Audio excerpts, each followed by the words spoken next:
Bombeiros de Ourense visitaban o Hospital Universitario para presentar o seu calendario solidario de 2026. Un calendario co que recadan fondos coa súa venda para as asociacións Dano Cerebral Adquirido de Ourense por el Estea e a OEDEMPER, Asociación Ourensana de Esclerose Múltiple, Parkinson e Enfermidades Raras. O obxectivo é apoiar o seu labor social.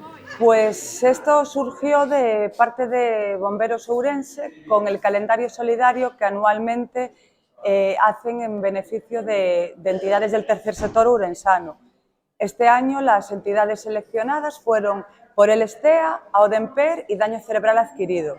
Decir también que todo lo que se recaude va de forma íntegra a las asociaciones y que nada, animar a todos a colaborar porque cuanto más recursos tengamos, tanto personales como económicos como sociales, pues mejor labor podremos hacer entre todos.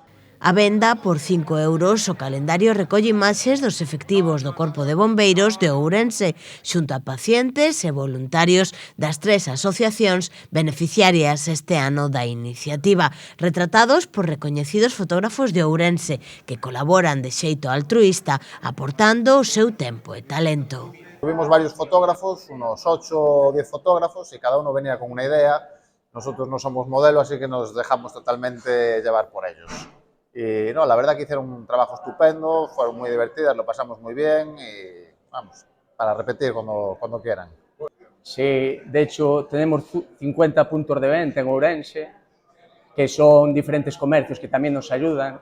Tenemos uno aquí en el hospital y nada, la verdad es que todo el mundo ha hecho un cable porque al ser un acto solidario y todo el dinero va íntegro para esas 3 asociaciones, nos está ayudando todo el mundo. Pues hay un montón de puntos de venta, aparte de las propias entidades, y aquí en el hospital los bomberos siempre dicen que si entras en su página en Instagram, que aparecen todos los puntos de venta reflejados. Sí que creo que es importante decir, en nombre de las 3, agradecer a los bomberos que participaron en la iniciativa, igual que los fotógrafos, porque lo hicieron de forma totalmente altruista y dedican mucho tiempo a esta campaña para obtener la mayor venta posible de calendarios. Entonces creo que es destacable la labor que ellos tienen y lo implicados que están con esta causa. Están disponibles para cualquier evento, para cualquier entrevista y para cualquier punto de colaboración.